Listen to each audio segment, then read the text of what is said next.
just saw the life of an average person working a regular job. So in this video, I'm going to be discussing the 9-to-5 job and answering the question, is it really worth it? Let's get into the video.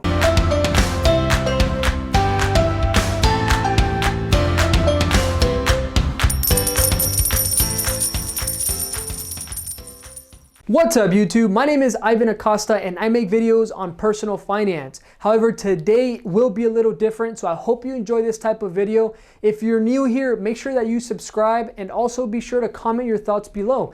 If you get inspired by this video, smash the like button, and if you're feeling just a little bit generous, share the video. It really helps me out and get my videos out there.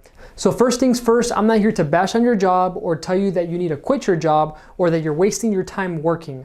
That's not what I'm here to do. Whether you're flipping burgers at McDonald's making minimum wage, or you're an engineer at a Fortune 500 company making a 6-figure income, I have nothing but respect and I send blessings towards your way. All I ask for in return is for you to have an open mind so that you can listen to the message that I'm going to be giving in this video. So let's get into the differences between an employee and a business owner. Let's start with the employee. Typically, an employee works a 9-to-5, meaning that they work 8 hours a day, 40 hours a week, normally 30 to 40 years in corporate America, with the expectation of their income increasing and eventually retiring with a nice pension and or Social Security.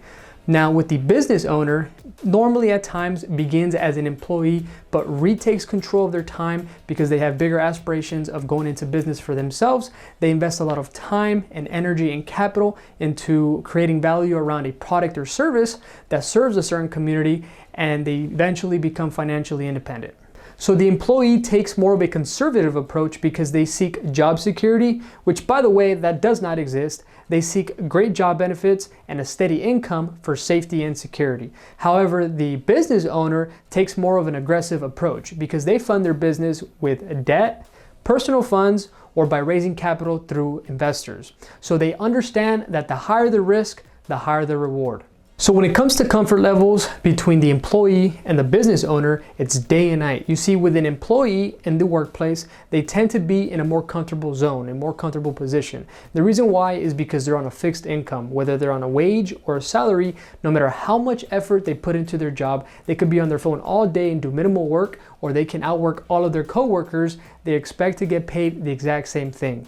Now you're probably saying, well, Ivan, you need to work hard regardless so that you can get promoted. Well, I agree 100%. I'm with you on that 100%. However, I just read an article on Top Resume saying that only 9% of employees are likely to get promoted on an annual basis. Now with a statistic that low, it's very hard and very unmotivating for employees to learn new skill sets so they can be more efficient in the workplace. So another reason why employees tend to stay within their comfort zone is because they don't take constructive criticism pretty well. Now, most of the time, it's not even their fault. Now, let me explain on what I mean. You see, in corporate America, you're competing directly with your coworkers for the same promotion. And without even knowing, you're competing indirectly with your boss for his position. So the likelihood of you getting exposed to constructive criticism is pretty low because nobody wants to correct your mistakes and for you to be doing better than they are. So finally, when somebody does decide to genuinely try and help you by giving you constructive criticism, you don't buy it and you don't take it very well.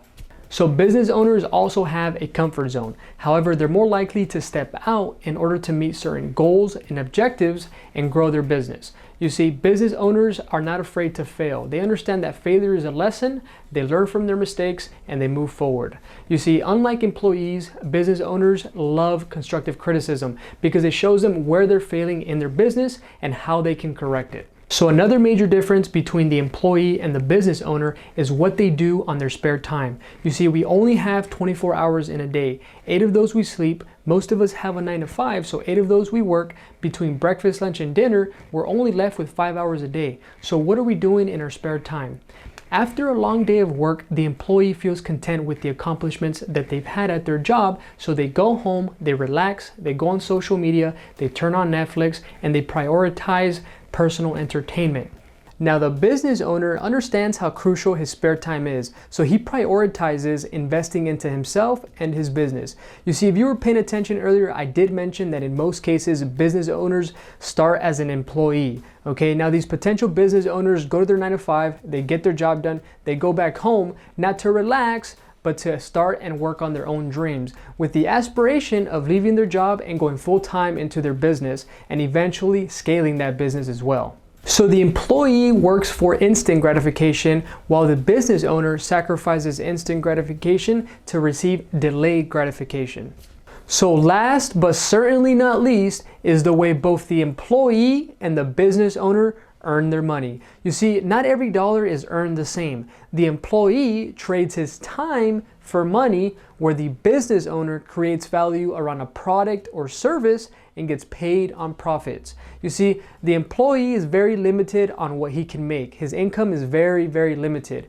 However, the business owner, depending on the value he creates, he has no limit on his income. So now that we're towards the end of the video, you're probably asking me, well, Ivan, is a 9-to-5 really worth it? Well, there's a question that can answer that question. What kind of lifestyle do you want? Are you okay living in a middle-class neighborhood, earning a middle-class salary, living a middle-class lifestyle? And if you are, great, there's nothing wrong with that. But if you're telling me, well, Ivan, I want to drive a Lamborghini, I want to make millions and millions of dollars, well, being an employee is not going to get you there. I know this video was a little different. However, if you kept an open mind and you enjoyed this video, make sure you smash the like button. It really helps me out. If you're new here, subscribe down below and also comment your thoughts. Let me know what you thought of this video. I'll leave you with this. Make it your mission to be a better you every single day. Be humble, stay hungry, and be positive. I'll see you on the next one.